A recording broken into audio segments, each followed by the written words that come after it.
अज्ञानी ध्यान किसे कहते हैं? आत्म ध्यान की विधि क्या है? ध्यान किसे कहते हैं? आत्म ध्यान की विधि क्या है?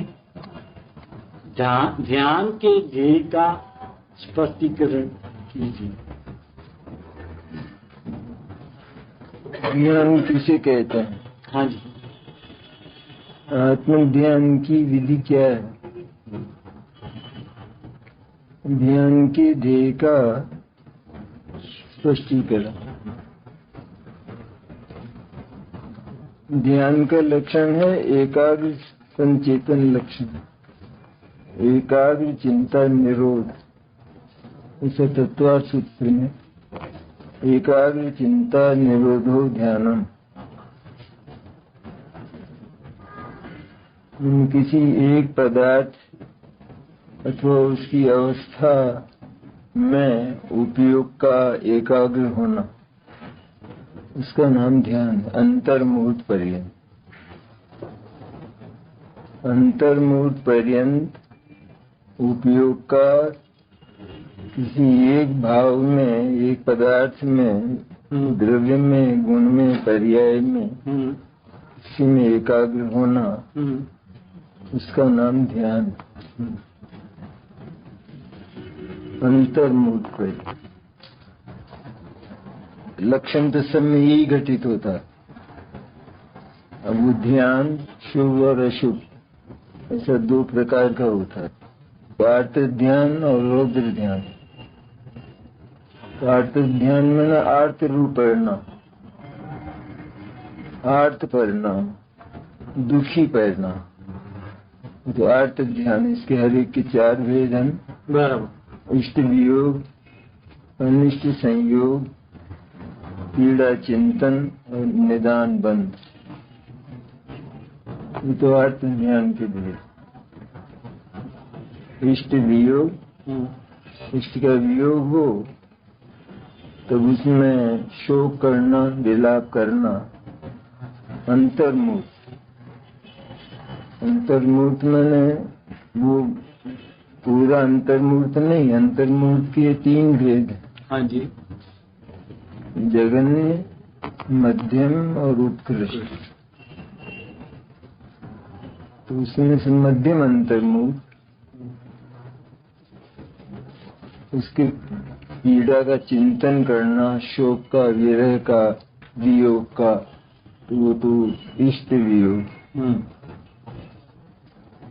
अनिष्ट संयोग, जो अपने को अच्छा नहीं लगता हो, ऐसे पदार्थ का चिंतन करना, क्यों मिल गया, क्यों आया ये, इसे चला जाना चाहिए, ये मुझे नहीं चाहिए, इस तरह दुखी परिणाम करना, वो अनिष्ट संयोग। पीड़ा चिंतन, शरीर में पीड़ा होने पर, व्याधि होने पर, रोग होने पर इसी का चिंतन करना। अंतर्मुहूर्त सब में लगाना। अंतर्मुहूर्त वो कितना ही चल सकता है आगे, तो वो अंतर्मुहूर्त अंतर्मुहूर्त अंतर्मुहूर्त इस तरह भी हो सकता है।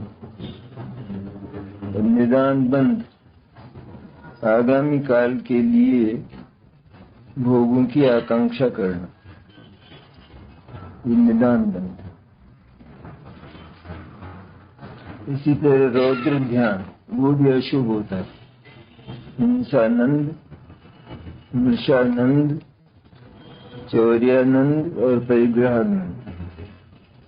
हिंसानंद में हिंसा करके और आनंदित होना, हिंसा का परिणाम करके अथवा उसके साथ में हो जाए तो दृढ़ हिंसा हो जाए। दृढ़ हिंसा तो ये नहीं करता, दृढ़ हिंसा का भाव करता है। दृढ़ हिंसा का भाव और उसके साथ दृढ़ हिंसा हो जाए, इसमें आनंद मानो। जिसको ये नहीं चाहता है तो उसका नुकसान होना, कुछ भी बने, बिगाड़ होना, उसका नाम हिंसानंद। हिंसा करके आनंदित होना, ईर्ष्यानंद, झूठ बोलकर आनंदित होना।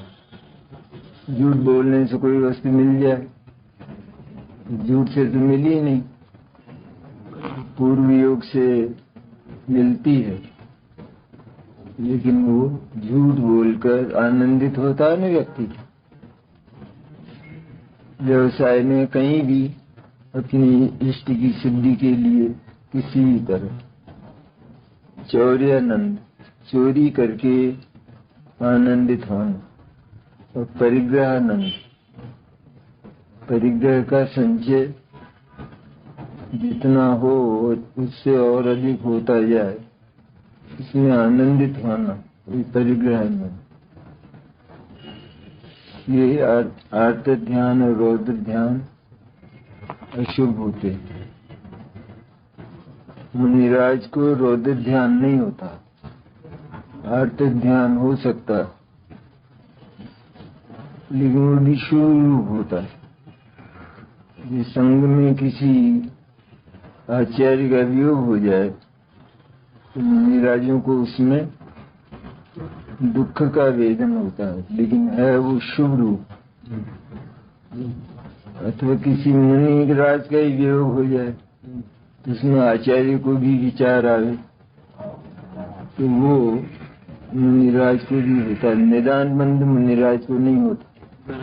चौथा जो भेद है आर्त ध्यान का, मुनिराज को नहीं होता।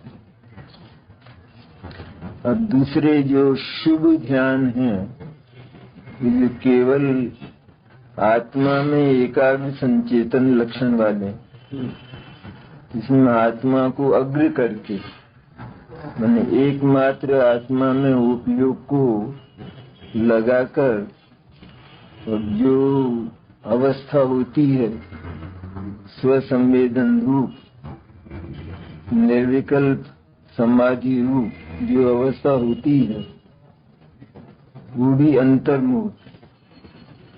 अंतर्मुख में मध्यम, उत्कृष्ट नहीं।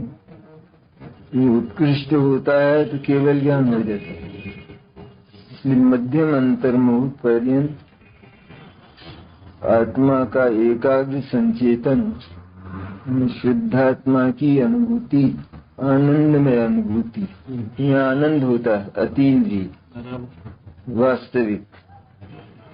तो इसका नाम धर्म ध्यान, और उसी का विशेष और अधिक तीव्रता से वेदन होना, तीव्र पुरुषार्थ से, जिसमें कर्मों के जत्थे खिट जाते हैं अपने आप, ऐसा शुक्ल ध्यान। ये दो ध्यान शुभ होते हैं, और दो ध्यान अशुभ होते।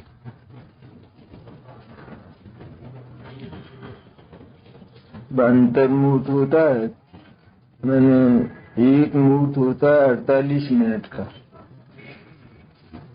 तो 48 मिनट से कम, 48 मिनट में एक समय कम और आंवली से ऊपर, ये तो उत्कृष्ट अंतर्मुहूर्त हुआ।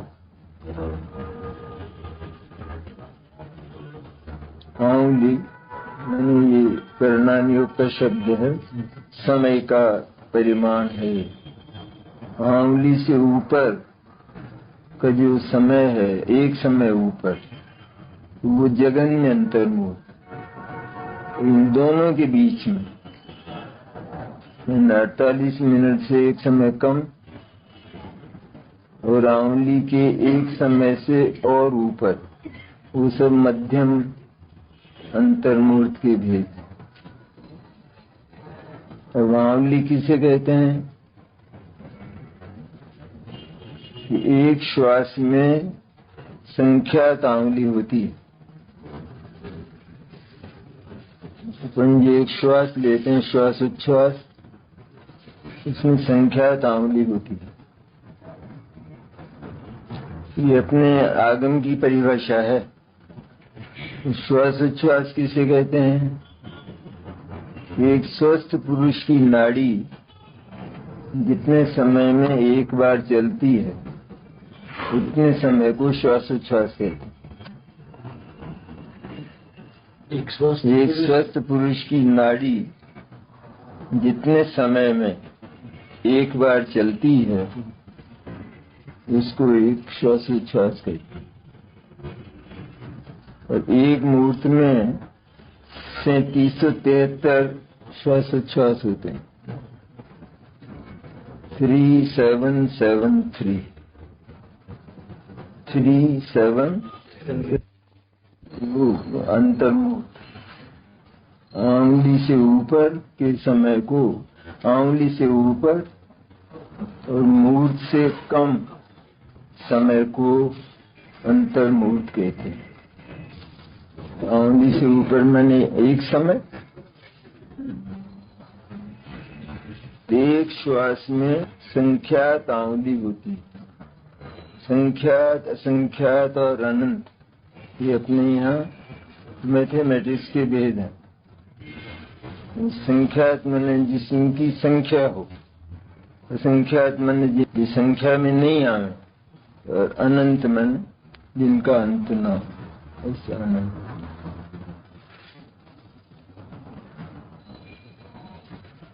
अब श्वासोच्छ्वास।